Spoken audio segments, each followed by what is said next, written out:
नमस्कार दोस्तों, स्वागत है आपका अपने चैनल मैथ्स विद MKN पे। और मैं महेश कुमार आज डे 5 लेके आया हूँ NTPC टेस्ट सीरीज का। तो चालू करते हैं क्वेश्चन। धमाकेदार प्रश्न से स्टार्टिंग करते हैं। जो कल बताया था आपको कि डेली एक क्वेश्चन आपको इससे मिलेगा, तो देखते हैं पहला क्वेश्चन मित्र। बस 1 सेकंड मार्कर उठा लें।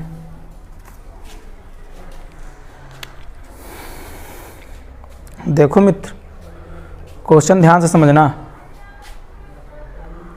एक IIT फर्म निम्नलिखित मापदंडों की पूर्णतया करने वाले छात्रों का चयन करती है। पहला क्या है? ऐसे छात्र जिन्हें 10वीं कक्षा या उससे समकक्ष शिक्षा में कम से कम 70% अर्जित किए हों। पहला है भैया कि ऐसे बंदे जिन्होंने 10th में या 10वीं में भैया कितने परसेंट? 70% अर्जित किए हो। 10वीं में 70% अर्जित किए हो। दूसरा कह रहा है ऐसे छात्र जिन्होंने 12वीं कक्षा या उसके समकक्ष शिक्षा में कम से कम 60% अर्जित किए हों। दूसरा कह रहा मित्र जिन्होंने 12वीं में 60% अर्जित किए हो। तीसरा कह रहा है ऐसे छात्र जो केवल विज्ञान शाखा से हैं, जिन्होंने केवल विज्ञान पढ़ा हो। मित्र क्या पढ़ा हो? विज्ञान। समझ रहे हैं बात को? ऑप्शन ए देखो क्या कह रहा है, फिर ऑप्शन बी आपको दिखाएंगे क्या कहेगा, फिर ऑप्शन सी आपको दिखाएंगे, फिर ऑप्शन डी आपको दिखाएंगे चारों, परेशान मत होना। ओके, तो देखो भाई कह रहा है कि एस एक कला का छात्र है। तो पहले ही खत्म हो गया भैया, कला का छात्र उन्होंने पढ़ाया है, विज्ञान कहा है कि जो विज्ञान पढ़ता हो। आगे और देख लेते हैं। जिन्होंने 12वीं कक्षा में 70% और 10वीं कक्षा में 60% अर्जित किए। 12वीं में 70% लेकिन उन्होंने, और 10वीं में 60% अर्जित किए हैं। तो भैया 10वीं में तो 70% मांग रहा था। पहली बात तो वो पढ़ा है मित्र कला शाखा का छात्र है। पहली बात तो वो विज्ञान शाखा मांग रहा था, कला शाखा का, तो ऑप्शन एक हो गया गलत। बात समझ आई? दूसरा ऑप्शन देखो, पी ने 12वीं कक्षा में 80% और 10वीं कक्षा में 90% अर्जित किए हैं। यहाँ से तो फॉलो हो रहा है कि 10वीं में 70% होने चाहिए मिनिमम, 12वीं में मिनिमम 60% होने चाहिए। तो दोनों में ही इससे ज़्यादा हैं उसके, तो यहाँ से तो फॉलो हो रहा है। आगे देखो, और वाणिज्य का अध्ययन किया। तो भैया उन्होंने मांगा क्या है? उन्होंने विज्ञान का मांगा है। थर्ड में बोल रहा है ऐसे छात्र जो केवल विज्ञान शाखा में हैं। तीसरा स्टेटमेंट ये बोल रहा है ऐसे छात्र जो केवल विज्ञान शाखा में। लेकिन भैया ये किस शाखा में है? ये इन्होंने तो वाणिज्य का अध्ययन किया, यानी कि बी भी खत्म। बात समझ आई? अब ऑप्शन देखते हैं मित्र सी। यू जिसने कक्षा 10 में 65% और 12वीं कक्षा में 65% अर्जित किए हैं। तो 10वीं में तो भैया मांग रहा था वो 70%, लेकिन उन्होंने तो 65 ही अर्जित किए हैं, तो इन्होंने ये भी खत्म हो गए। ऑप्शन सी भी फिनिश। ऑप्शन डी देखो, बचा वही तो वही सही होगा, फिर भी हम देख लेते हैं। जिसने कक्षा 10 में 75% और 12वीं में 65%। 12वीं में भैया पाए हैं उसने 65% और इसमें पाए हैं कितने? 10वीं में कितने पाए हैं?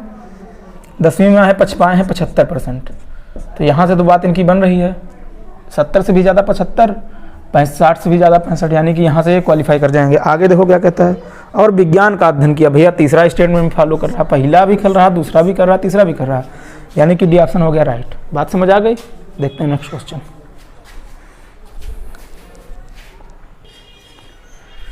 देखो मित्र, एक और प्रश्न क्वेश्चन है। दिए गए चित्र में वे छात्र प्रदर्शित हैं जो भौतिक विज्ञान, रसायन विज्ञान, अंग्रेजी व गणित की परीक्षाओं में उत्तीर्ण हो गए हैं। उत्तीर्ण नहीं मित्र, अनुत्तीर्ण हो गए हैं, फेल हो गए हैं। यदि कुल परीक्षा में सम्मिलित छात्र 400 हों तो कम से कम 2 विषयों में उत्तीर्ण होने वाले छात्रों का प्रतिशत कितना होगा? क्या पूछ रहा है हमसे? कम से कम 2 विषयों में अनुत्तीर्ण होने वाले। मिनिमम 2 सब्जेक्ट हैं भैया, समझ रहे हैं बात को? यही बात समझने वाली है और यही क्वेश्चन सॉल्व कराएगी। कह रहा है कम से कम 2 विषयों में, यानी कि 2 विषयों में फेल हों या फिर 3 विषयों में फेल हों। यही तो बात हुई। कम से कम 2 विषयों में बोल रहा है, कम से कम, यानी कि 2 से ऊपर भी हैं, 2 से ज़्यादा विषयों में भी फेल हैं। तो भैया हम बना लेते हैं पहले फिगर, वही अपने सर्कल वर्कल जो बनाए हैं इन्होंने। एक ये बनाया है, दूसरा ये बनाया है, तीसरा ऐसे बनाया है और चौथा मित्र बनाया है ऐसे। डाटा फीडिंग कर लेते हैं भैया 25। देखो ये पढ़ते हैं भौतिक, ये पढ़ते हैं भैया गणित, ये वाले ये पढ़ते हैं रसायन विज्ञान, ये वाले भैया पढ़ते हैं अंग्रेजी, जिसको बोलते हैं इंग्लिश, इसी को बोला जाता है इंग्लिश ना। इसमें भैया इन्होंने रखा है 10 को, इसमें रखा है 5 को, इसमें रखा है 12 को, और इधर 30, इधर 10, इधर 35, इधर 20। डिजिटल बोर्ड होता मित्र तो ये लिखने की जरूरत नहीं थी और जल्दी क्वेश्चन सॉल्व हो जाता। चलिए कोई बात नहीं, आ जाएगा डिजिटल बोर्ड भी, आप लोग सपोर्ट करेंगे तब। देखिए मित्र फिर कह रहा है कम से कम 2 विषयों में, तो ये बताओ क्या 10 भैया 2 विषयों में फेल है? हाँ फेल है, कह सकते हैं। कैसे? ये रसायन में भी आ रहा है, केमिस्ट्री में भी आ रहा है, केमिस्ट्री में भैया फेल हुआ है। ये सब लड़के जो हैं ये फेल वाले हैं भैया, कोई 1 सब्जेक्ट में, कोई 2 सब्जेक्ट में, कोई 3 सब्जेक्ट में। तो रसायन वाला और क्वेश्चन में पूछा है कम से कम 2 सब्जेक्ट में फेल होने वाले, यानी कि 2 में भी हो सकते हैं, 3 में भी हो सकते हैं। तो रसायन में भैया फेल हो रहे हैं ये 10 जो है, रसायन में भी फेल हो रहे हैं, 10 इसी भौतिक में भी फेल हो रहे हैं, यानी कि हम कह सकते हैं कि 10 2 में फेल हुए। उसके बाद 5 बंदे ऐसे हैं जो 3 में फेल हो रहे हैं। किसमें? देखो ये गणित वाले सर्कल में आ रहे हैं, गणित में भी फेल हो रहे हैं, रसायन वाले सर्कल में भी आ रहे हैं, रसायन में भी फेल हो रहे हैं, भौतिक में भी फेल हो रहे हैं, यानी कि +5 हम भैया कर लेंगे, क्योंकि ये 3 में भी हम इंक्लूड कर सकते हैं, क्योंकि कम से कम 2 उसने पूछा है, यानी कि हम 3 में भी शामिल कर सकते हैं, 3 को भी ले सकते हैं, मतलब जो ऐसे लड़के जो 3 विषयों में फेल हैं। आगे देखो 5 के बाद ये 12 भी भैया ऐसा है जो 2 विषयों में फेल है, भौतिक में भी फेल है, गणित में भी फेल है, +12। इन्हीं का तो परसेंटेज इसने पूछा है। तो कम से कम 2 विषयों में अनुत्तीर्ण होने वाले छात्रों का प्रतिशत कितना है, इनका हम सब निकाल लें कि कितने छात्र फेल हुए हैं जो या 2 या 3 विषयों में फेल हुए हैं, टोटल में से उनका परसेंटेज निकाल लेंगे। अब फिर देखो मित्र 10 बंदे ऐसे हैं, अभी कुछ छूट गया है इसमें, ये छूट गया मित्र, 4 3 8। देखो मित्र 10 बंदे ऐसे हैं जो 2 में फेल हो रहे हैं। किसमें किसमें फेल हो रहे हैं? रसायन में फेल हो रहे हैं और गणित में फेल हो रहे हैं, +10। 8 बंदे ऐसे हैं जो अंग्रेजी में फेल हो रहे हैं प्लस गणित में फेल हो रहे हैं। भाई अंग्रेजी के सर्कल में भी 8 आ रहे हैं और 8 जो है गणित के सर्कल में भी आ रहा है, +8। ऐसे भैया 3 बंदे ऐसे हैं जो 3 में फेल हो रहे हैं। किसमें? रसायन में, रसायन वाले सर्कल में आ रहे हैं, अंग्रेजी में, और इधर देखो ये इसमें आ रहा है गणित में, यानी कि +3 प्लस ये देखो मित्र 4 बंदे ऐसे हैं जो रसायन में फेल हो रहे हैं प्लस अंग्रेजी में फेल हो रहे हैं। हमने ऐसे लड़कों को ले लिया, अब तो कोई बचा नहीं, ऐसे लड़कों को ले लिया जो 2 सब्जेक्ट में फेल हैं या फिर 3 सब्जेक्ट में फेल हैं। इनको ऐड कर लेते हैं, 10 और ये 10 हो गए भैया 20, और इसको जोड़ के हो गए 40, 5 45, 45 और 4, 45 और 4 भैया हो गए 49, 49 और 3 हो गए भैया 52। 52 बंदे ऐसे हैं जो 2 या फिर 3 सब्जेक्ट में फेल हैं। कितने में से कितने लड़के हैं? टोटल लड़के हैं 400, क्वेश्चन में दे रखा है। इनका निकालना हमको क्या परसेंटेज, बात समझ आई कि नहीं आई? 0 से 00 से 00 कट गया, 4 से काटेंगे 13 चक्कू 52, यानी कि 13% ऐसे छात्र हुए मित्र जो 2 सब्जेक्ट में फेल हैं या 3 सब्जेक्ट में फेल हैं, क्योंकि क्वेश्चन में उसने पूछा है कम से कम 2 सब्जेक्ट में फेल होने वाले छात्रों का परसेंटेज क्या है, तो 13% भैया है। बात समझ आ गई? चलिए फिर देखते हैं नेक्स्ट क्वेश्चन।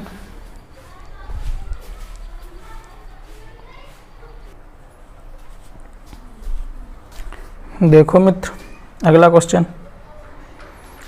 है, कुमार एक वस्तु 21 रुपये में बेचता है जिससे उसको उतने प्रतिशत की हानि होती है जितने की उसने वस्तु क्रय की थी, यानी कि जितने की उसने वस्तु खरीदी थी उतना % ही उसको हानि होती है, तो वस्तु का क्रय मूल्य होगा।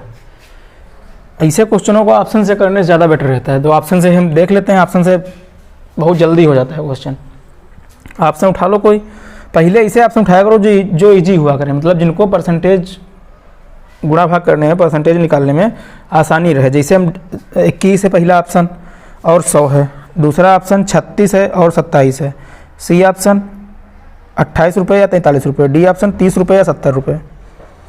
तो हम जैसे डी ही ऑप्शन उठा लेते हैं, या बताओ जो बताओ वो उठा लें, पहला ही ऑप्शन उठा लेते हैं। जैसे ए ऑप्शन उठा लिए जैसे, तो कह रहा है कि उतने परसेंट की हानि होगी जितने परसेंट की उसने खरीदी है। मान लिया उसने 21 रुपये या फिर 100 रुपये की खरीदी, मान लिया 21 रुपये या 100 रुपये की खरीदी है उसने, तो उतने ही परसेंट हानि होगी जितने की उसने खरीदी है। तो 21 रुपये की उसने खरीदी, इस पर होगी उसे 21% की हानि, क्योंकि क्वेश्चन में कह रहा है कि जितने की उसने खरीदी उतने परसेंट ही उसको हानि होती है। परसेंटेज निकालने के लिए 100 से करेंगे भैया भाग, 21 रुपये का 21% हानि कर दें हम, तो कितने रुपये बचेंगे बताओ। 21 XM 441 होता है मित्र, और 2 अंक बाद दशमलव लग जाएगा, यानी कि 4.41 रुपये की उसको हानि होगी। कितने से? 21 रुपये से। 21 माइनस 4.41 कर देंगे तो कितना बचेगा? 16.59। इतने रुपए की उसने खरीदी है, या सॉरी इतने रुपए की उसने बेची है। बात समझ आई? नहीं समझ आई? अभी आएगी समझ। 21 रुपये की उसने भाई हमने मान लिया अगर खरीदी है उसने, उस पर फिर 21% की ही तो हानि होगी, क्योंकि उसने जितने की खरीदी उतने परसेंट की हानि होगी। तो हम उसका निकाल दिए 21%। 21 का 21% निकल के आया 4.41। अच्छा 21 रुपये से 4.41 की हानि हो गई, तो उसने बेची कितने की? बेची उसने 16.59 रुपये की। लेकिन क्वेश्चन में कह रहा है उसने 21 रुपये की बेची है मित्र। क्वेश्चन में ये कह रहा है कि उसने 21 रुपये की बेची है। वस्तु कुमार एक वस्तु 21 रुपये में बेचता है। ऐसे ही अगर हम ऑप्शन डी उठा लें, जैसे मान लिया उसने ऑप्शन डी में कह रहा है कि 30 रुपये की या फिर 70 रुपये की, तो हम मान लेते हैं 30 रुपये उसने खरीदी। अच्छा 30 रुपये की वो खरीदेगा, फिर उसको 30% की हानि होगी। 30% की हानि होगी तो 30 का 30% निकाल लेंगे, आराम से निकल आएगा। 3 3 9, 30 का 30% जब हम निकालेंगे मित्र, तो ये निकल के आ जाएगा 9, यानी कि 9 रुपये की उसको हो रही है हानि। 30 रुपये की लाया और 9 रुपये की हो रही हानि, तो बेचेगा कितने की भाई? बचेगा 21 की। यही क्वेश्चन हमारा आपका सेटिस्फाई हो गया। बात समझ आई? ओरल क्वेश्चन करने वाले होते हैं मित्र ये ओरल। ठीक है, देखते हैं नेक्स्ट क्वेश्चन। या मित्र इसमें दूसरा भी ये दे रखा है कि 70 रुपये, अगर हम जिसे मान लिया जाए 70 रुपये की उसने खरीदी है, तो इस पर होगा उसको 70% हानि। भाई जितने की वो खरीदता है उतने % हानि होती है। 70 की खरीदी तो इस पर होगी 70% की हानि। 70%, यहाँ पे परसेंट सिंबल रहेगा, परसेंटेज का सिंबल हटाएंगे तो नीचे बटे में 100 हो जाएगा, 0 से 0 कट जाएंगे। 749 रुपये की उसको हो गई हानि। 49 रुपये की क्या हुई मित्र? 49 रुपये की हुई हानि। 70 रुपये की लाया, 49 रुपये की उसने हानि करके बेच दी, तो कितने की बेची? 70 माइनस 49, तो बेची उसने 21 रुपये की। यही तो क्वेश्चन पूछ रहा था, क्वेश्चन में बोल रहा था कि उसने 21 रुपये की बेची है, और उतने की लाता है और उतना % ही उसे लाभ, हाँ सॉरी हानि होती है। जितने रुपये की लाता है उतने % ही उसे हानि होती है, क्रय मूल्य के बराबर ही उसे हानि होती है। ठीक, देखते हैं नेक्स्ट क्वेश्चन।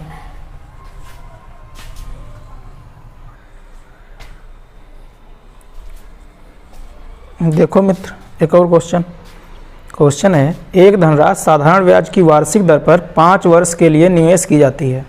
यदि ब्याज की दर 2% अधिक हो तो 300 रुपये अधिक प्राप्त होता है। निवेश की गई राशि कितनी थी? मतलब उसने कितना पेमेंट या कितना पैसा उसने इन्वेस्ट किया है। तो भैया 5 वर्ष के लिए उसने इन्वेस्ट किया है, 5 वर्ष के लिए। अगर कह रहा ब्याज की दर 2% बढ़ा दी जाए, कितनी मित्र? 2% इंक्रीज कर दी जाए, तो 2% अगर बढ़ा दी जाए तो उसे 300 रुपये अधिक मिलते हैं। कितने मिलते हैं? 300 रुपये अधिक मिलते हैं। बात ध्यान से समझना, अब क्वेश्चन सॉल्व हो जाएगा। 5 वर्ष के लिए 2%, अगर हर साल वो 2% बढ़ा दे ब्याज की दर, तो उसे 300 रुपये अधिक मिलते हैं। अच्छा 1 साल में 2% बढ़ाएगा तो 5 साल में कितनी बढ़ा देगा मित्र? 5 साल में वो 10% नहीं बढ़ा देगा भाई। 1 साल में 2% अगर उसने हर वर्ष 2% दर बढ़ाई है, कह रहा यदि ब्याज की दर 2% अधिक होती, अगर 2% अधिक होती, मतलब जितनी भी उसको मिल रही हो उससे अगर 2% अधिक हो जाए तो उसको 300 रुपये मिल जाएंगे, अधिक मिल जाएंगे। तो 2% अगर हर साल 2% अधिक रहेगी, तो 5 साल 2% करते हुए 10% अधिक हो जाएगी, और उसको रुपए कितने मिल जाएंगे? रुपए अधिक मिल जाएंगे 300। इसी 10% की वजह से ही तो 300 रुपये मिले उसको। तो क्वेश्चन में पूछ रहा है कि उसने कितना निवेश किया था, उसकी धनराशि कितनी थी, कितनी उसने निवेश की। तो भैया यहाँ से 1% हम अगर वैल्यू निकालें तो 1% बराबर आ जाएगा 30 के। 10% बराबर 300, तो 1% बराबर 30। यहाँ तक बात समझ आए। अच्छा, उसने पैसा इन्वेस्ट किया होगा 100%, तो हम 100% की वैल्यू नहीं निकाल लेंगे। 100% बराबर 00 बढ़ गया तो इस पर भी 00 बढ़ा देंगे भैया 30 पे, यानी कि उसने 3000 रुपये इन्वेस्ट किया था। बात समझ आए। बस छोटा सा क्वेश्चन था। देखते हैं नेक्स्ट क्वेश्चन। देखो मित्र, अगला क्वेश्चन दिया है 2a - 3 का होल स्क्वायर प्लस 3b - 5 का होल स्क्वायर प्लस 4c - 7 का होल स्क्वायर इक्वल टू 0। तो under root 4a plus 3b plus 4c का मान ज्ञात कीजिए। साधारण सा सवाल है, सिंपल, आराम से कर लेंगे। ठीक, देखते हैं कैसे करते हैं। तो मित्र देखो, जैसे पहला हमारा आपका दिया है 2a - 3 का होल स्क्वायर, 2a - 3 का होल स्क्वायर, इसको हम क्या लिख सकते हैं, इसको हम लिख सकते हैं a बराबर 3/2। आराम से ये बात समझने वाली होती है। ऐसा क्यों लिखा जाता है, उसके पीछे तो बहुत बड़ा रहस्य है, वो आपको बताना नहीं चाहते हैं। अगर कोई भी संख्या ऐसे दी है, उसका होल स्क्वायर लगा है, तो हम a बराबर 3/2 आराम से लिख सकते हैं। ऐसे ही भैया हम b बराबर भी निकाल सकते हैं दूसरी इक्वेशन से, जो दी है 3b - 5 का होल स्क्वायर। b बराबर हो जाएगा 5/3। बताओ बात समझ आ रही कि नहीं, कि हम ऐसे ही बोल रहे हैं मित्र। ऐसे ही c बराबर हो जाएगा 7/4, जो कि दिया है 4c - 7 का होल स्क्वायर। c बराबर 7/4। अब इसकी वैल्यू हम रख देंगे जो इक्वेशन उन्होंने दे रखी है, बस हमारा आपका क्वेश्चन हो जाएगा सॉल्व। वैल्यू उन्होंने दे रखी है 4a plus 3b plus 4c, 4a plus 3b plus 4c का होल स्क्वायर है क्या? नहीं, होल स्क्वायर नहीं है, बस इतना ही दिया दे रखा उन्होंने। a की वैल्यू यहाँ पुटअप कर देंगे, b की यहाँ, c की यहाँ, बस क्वेश्चन सॉल्व हो जाएगा मित्र। बताओ, है हलवा क्वेश्चन? अरे हलवा ही आते हैं मित्र, परेशान बिल्कुल ना हो। देखो a की वैल्यू है 3/2, यानी कि अंडर रूट के अंदर 4 गुणे 3/2 प्लस 3 गुणे b की वैल्यू 5/3 प्लस 4 गुणे c की वैल्यू मित्र 7/4। अरे आराम से सॉल्व कर लेंगे भाई। 2 से काटेंगे, ये 2 बार में कट जाएगा। 3 से 3 कट जाएगा, 4 से 4 कट जाएगा। अंदर बचा क्या? अंडर रूट के अंदर क्या बचा मित्र? अंडर रूट के अंदर बचा 2 3 6 प्लस 5 प्लस 7। ये जोड़ के क्या हो जाएगा भैया अंडर रूट के अंदर? ये जोड़ के हो जाएगा 6 5 11 11 और 7 18, अंडर रूट 18। अंडर रूट 18 को हम क्या लिख सकते हैं? यार इसको हम लिख सकते हैं 9 गुणे 2। 18 को 9 गुणे 2 लिख सकते हैं कि नहीं लिख सकते भाई? 9 से हम अंडर रूट के अंदर है तो 9 को हम बाहर निकाल लेंगे तो आ जाएगा 3√2। बताओ बात समझ आई कि नहीं आई? बस खत्म क्वेश्चन। ऑप्शन हमारा आपका ऑप्शन डी। ठीक है मित्र, देखते हैं अगला क्वेश्चन। परेशान बिल्कुल नहीं होना, मजा ना आए तो हमसे कहना। अरे देखो दोस्त, अगला क्वेश्चन है ये, एक परीक्षा में 65 अभ्यर्थी बैठे और उनमें से 60% उत्तीर्ण हुए। 60% उत्तीर्ण हुए, समझ रहे हैं बात को? यदि अनुत्तीर्ण छात्रों में से 5 को परीक्षा में नहीं बैठने दिया गया होता तो उत्तीर्ण प्रतिशत क्या होता? कह रहे जो लड़के फेल हुए हैं अगर उनको निकाल दिया था, उसमें से 5 लड़के अगर निकाल दिए जाते तो परसेंटेज क्या रहता? तो भैया परसेंटेज क्या रहता? कह रहा क्वेश्चन 65 अभ्यर्थी बैठे, टोटल लड़के हैं कितने मित्र? 65। 65 में अच्छा कुछ लड़के हुए होंगे पास और कुछ लड़के हुए होंगे फेल। तो भैया जो पास हुए हैं वो हैं 60%, यानी कि 65 का 60% बंदे हुए हैं पास। ये हैं भैया पास वाले। यहाँ तक बात समझ आई? 60% बंदे पास हुए तो कितने पास हुए? अरे परसेंटेज हटाने के लिए हम भैया नीचे 100 से भाग कर देंगे। अब ये बताओ, इस 0 से ये 0 कट जाएगा, 2 से काटेंगे इसको, या सीधे 6 से गुणा इसकी कर लें हम और 2 अंक बाद दशमलव लगा लें। ये सब ना नौटंकी करके मित्र, ये सब कुछ ना करके 6 से गुणा कर लें हम, और अरे इसको इसे काट देते हैं। 65 को 6 से गुणा कर लेते हैं, 1 बंद दशमलव लगा लेते हैं, 1 अंक बाद 6 पंचे 30 और छछरंग 36, 36 और 3 39, एक अंक बाद रहेगा दशमलव, इस 0 से ये कटेगा यानी कि, तो यानी कि हम कह सकते हैं कि 39 लड़के जो हैं वो पास हुए होंगे। बात समझ आई कि नहीं? अरे 65 का 60% हम निकाल रहे हैं तो 39 आया है। 39 लड़के अगर मित्र पास हुए हैं तो फेल कितने हुए होंगे? अरे तो बच्चे वाले तो फेल ही हुए होंगे। 65 में 39 पास हुए हैं तो बच्चे वाले फेल हुए। फेल कितने हुए? तो भैया हम 65 माइनस 39 कर देंगे, फेल हमारे आपके हो जाएंगे 26। यहाँ तक बात समझ आई कि नहीं आई? तो मित्र बताओ। अच्छा ये बताओ, अगर 26 लड़के फेल हुए हैं, इन्हीं में से हम 5 लड़के अगर कम कर दें, उनको ना बैठने दिया जाए एग्जाम हॉल में, तो अब कितने लड़के बैठेंगे एग्जाम हॉल में? भाई 5 लड़के तो एग्जाम हॉल से इन्होंने लिए निकाल, अब हमको परसेंटेज निकालना होगा 60 से, क्योंकि 5 लड़के वो बिठा ही नहीं रहे हैं। तो अगर ये 5 लड़के फेल हो जाएंगे तो ये लड़के बचेंगे 21। अब 26 ना होके अब 21 फेल होंगे। पास तो उतने ही होंगे जितने पहले होते थे।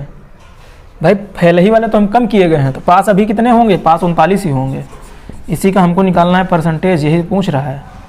परसेंटेज निकालने के लिए मित्र 20 तियाँ 60, 20 पंचे 100, 3 से काटेंगे 13 तियाँ 39, तो 13 पचे 65, यानी कि 65% बंदे ऐसे होंगे जो अब पास होंगे। बात समझ आई? समझाते हैं एक बार और। क्वेश्चन में कह रहा है भैया कि 65 विद्यार्थी हैं, जिसमें से 65% लड़के होते हैं पास, तो लड़के पास 65% कितने होंगे? यानी कि 39 लड़के पास होंगे। बच्चे वाले लड़के 26 वो होंगे फेल। कह रहा फेल में से 5 लड़के ना बैठने दिए जाएं, तो हम 5 लड़के नहीं बिठा रहे हैं। अब लड़के कितने बचेंगे? अब बचेंगे 21। तो ये बताओ, 5 लड़के अगर नहीं बिठाएंगे, पहले 60 थे तो अब पहले 65 थे तो अब 60 रहेंगे? पहले 65 थे भाई, 5 लड़के बिठाए नहीं गए तो अब लड़के रहेंगे 60 लड़के रहेंगे, लेकिन पास तो अब भी उतने ही होंगे 39 ही, क्योंकि फेल वाले कम किए गए थे ना कि पास वाले। तो 39/60 गुणे 100 परसेंटेज निकल आएगा। परसेंटेज भैया कितना आएगा? 65%। जो हमारा और आपका ऑप्शन कौन सा है ये भी बता दें आपको। ऑप्शन है मित्र बी। ठीक है, देखते हैं अगला क्वेश्चन। मुस्कुराते रहिए, हंसी मत गुम होने दीजिए। ओके, देखते हैं नेक्स्ट क्वेश्चन। देखो मित्र अगला क्वेश्चन, सॉल्व करो इसको, फिर हम तो बता ही रहे हैं, ध्यान से समझना। पाउज करके सॉल्व किए थे? अरे सब क्वेश्चन सॉल्व किया करो यार मित्र, 10 क्वेश्चन कराते हैं, 10 के 10 सॉल्व किया करो। ठीक है, स्कोर बोर्ड कमेंट बॉक्स में शेयर किया करो, तो हम भी तो जाने आप कितने पानी में हैं। देखते हैं क्वेश्चन है, ए ने बी को 15% के लाभ पर एक खिलौना बेचा। बाद में बी ने ए को यही खिलौना 20% लाभ पर बेचा और 552 रुपये का लाभ कमाया। ए ने खिलौने के लिए वास्तव में कितना भुगतान किया था? समझ आई बात? प्रॉफिट गचागच कमा रहा है मित्र। देखो, ए ने बी को 15% के लाभ पर खिलौना बेचा। ए मित्र जो हैं भैया, ये बी मित्र को क्या करते हैं, कोई भी चीज़ ये 100 रुपये की लेके आते हैं और 15% लाभ लेके उसको 115 रुपये में बेच देते हैं।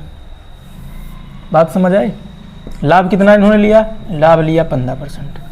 फिर ये भैया बी भैया क्या करते हैं, कह रहे हैं तुम यार मित्र हमारे होके हमसे होशियारी किए हो, हम भी होशियारी करेंगे। ये भैया क्या करते हैं, ये जो 115 रुपये की चीज़ है, इस पे लाभ लेके कितना लाभ लेते हैं? इस पे ये लाभ लेते हैं भैया 20%, और इसको कुछ रुपए की बेच देते हैं। बताओ कितने की बेचते हैं? और जो बेचते हैं उस पे ये प्रॉफिट कमा लेते हैं कितना मित्र? 552 रुपये। 552 रुपये प्रॉफिट कमा लेते हैं ये। तो 115 की इनको मिली, अब इसका 20% प्रॉफिट लेके इसको बेचेंगे। तो भैया कितना प्रॉफिट लेंगे बताओ? कितने की इसको बेचेंगे? अरे 20% प्रॉफिट लेके बेचेंगे तो कितने की बेचेंगे? 115 का 20% निकाल के हम इसमें जोड़ दें, 115 का 20% निकाल के इसमें जोड़ दें तो इनका मूल्य आ जाएगा कि नहीं? अरे इस पर 20% प्रॉफिट लेके इसको बेच रहे हैं, तो 115 का 20% होगा भैया 23। कैसे?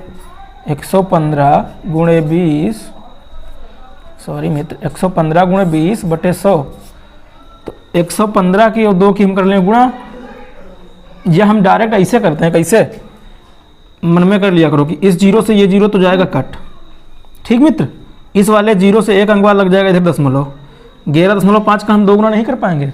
11.5 का 2 गुना नहीं कर पाएंगे? बिल्कुल कर लेंगे। 11.5 का 2 गुना होता है 23। तो यानी कि 23 रुपये इन्होंने लाभ लिया। भाई 20% का मतलब 23 रुपये, 23 रुपये लाभ लेंगे तो कितने की बेचेंगे, 115 की थी, 23 रुपये इन्होंने लाभ लिया, 23 रुपये लाभ लिया है, तो अब कितने की बेचेंगे, 115 की थी, 23 रुपये उन्होंने लाभ लिया, तो अब भैया बेच देंगे ये 138 रुपये की। बात समझ आई? यही 23 रुपये इन्होंने लाभ लिया, यही 23 रुपये की वजह से ये 552 रुपये बढ़े इनके। तो देखो मित्र भाई, हम कह सकते हैं कि इन्होंने 23% लाभ लिया या 23 रुपये लाभ लिया। इन्होंने यहाँ पे 23 रुपये लाभ लिया, लेकिन क्वेश्चन में लाभ कितना लिया, 552 रुपये लाभ लिया, यानी कि 23 बराबर 552। तो पूछ रहा था कि ए उसे कितने रुपए में खरीद के लाया, तो ए कितने रुपए के लाया था, ए लाया था 100 रुपये, यही पूछ रहा है। तो 100 बराबर निकालने के लिए पहले हम 1 बराबर चाहो तो निकाल लो। 1 बराबर क्या होगा, 552 बटे 23, और अगर हमको 100 बराबर निकालना होगा तो हम 100 से कर लेंगे गुणा। बात समझ आई कि नहीं आई समझ? अब बताओ, यहाँ पे हम लिख दें 100 बराबर, तो 100 से भैया अब 23 से इसको हम काटेंगे तो कितनी बार कटेगा, 23 दूना 46, 23 दूना 46, 2 बार में बचा भैया 9, 92, तो 23 पंचे 23 चक्कू 92, 4, यानी कि 24 बार में कटेगा। तो 24 गुणे 100 बराबर हमारा आपका हो गया 2400। यही हमारा आपका आंसर। ऑप्शन बता दे रहे हैं आपको, ऑप्शन है ए। फिर एक बार समझा दे रहे हैं। ए भैया जो है कोई चीज़ 100 रुपये की खरीद के लाए हैं, बी को 15% लाभ पर बेच देते हैं। 100 क्या 15% निकाल के 15% लाभ पे बेचेंगे तो 115 की बेचेंगे। भाई 100 से 15% लाभ कमाएंगे तो 115 पे बेचेंगे। फिर बी क्या कर रहे हैं, बी अब खरीद के बी को कितने की मिली, बी को मिली 115 की। फिर बी भैया जो है 20% लाभ कमा रहे हैं, फिर ए को बेच दे रहे हैं। 20% लाभ लेके फिर ए को रिवर्स कर देते हैं, रिटर्न कर देते हैं। तो जब 20% इसका निकाल लेंगे तो निकल के आएगा 23। अगर ये रुपए मान रहे हैं कि 115 रुपये 138 रुपये या 115 रुपये 100 रुपये 115 रुपये, तो 23 रुपये का प्रॉफिट कमाएंगे। और वही 23 रुपये के बराबर हमारे और आपके क्वेश्चन में निकल के आ रहा है 23 रुपये। क्वेश्चन में क्या बोल रहा है कि 23 रुपये की वजह से 552 रुपये प्रॉफिट कमा रहे हैं। तो 23 बराबर हम रख दिए 552। यहाँ से 100 की वैल्यू निकालिए, 1 बराबर निकालेंगे तो 552 बटे 23 हो जाएगा। 100 बराबर निकालेंगे तो 552 बटे 23 गुणे 100 हो जाएगा। काट पीट लेंगे भैया 2400 रुपये आ जाएंगे, जो ऑप्शन ए में दे रखा है। इसीलिए हम ऑप्शन ए टिक कर रहे हैं, और कोई बात थोड़ी ना है, सी भी टिक कर सकते थे। देखते हैं नेक्स्ट क्वेश्चन मित्र।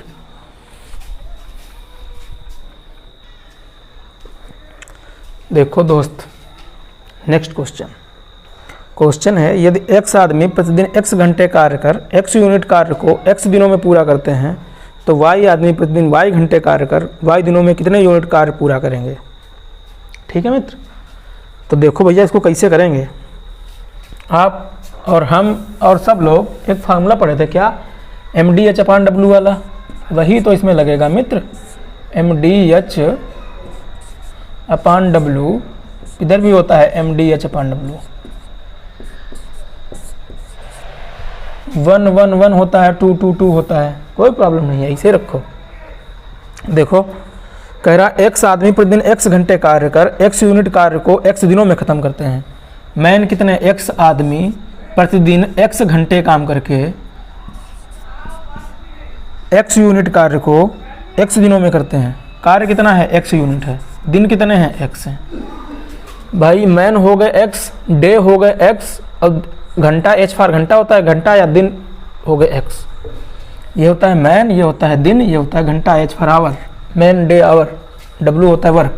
ठीक, इसी के कंपेयर में बोल रहा था कि y आदमी प्रतिदिन y घंटे कार्य करके y दिनों में कितने यूनिट कार्य को ख़त्म करेंगे। y आदमी हो गए भैया, फिर कह रहा है y घंटे में, और कह रहा है मित्र y दिनों में कितने यूनिट कार्य करेंगे। हाँ w लिख लें यहाँ पे, w की वैल्यू ही तो पूछ रहा है, सिंप्लीफाई कर लेंगे बस, w की वैल्यू निकल आएगी। इस x से ये x कटेगा, अब ये हो जाएगा x² upon 1 equal to y³ upon w। इस w को इधर ले आएंगे तो ये हो जाएगा wx² बराबर y³, या यहाँ से हम w निकालेंगे, w बराबर हो जाएगा y³ अपान x²। बस यही हमारा आपका आंसर। बात समझ आए? कौन सा ऑप्शन? ऑप्शन है डी मित्र, वाई क्यू अपान एक्स स्क्वायर यूनिट। ठीक है मित्र, समझ आई बात? कुछ था नहीं क्वेश्चन में? ठीक है, समझ आया कि नहीं आया? देखते हैं नेक्स्ट क्वेश्चन।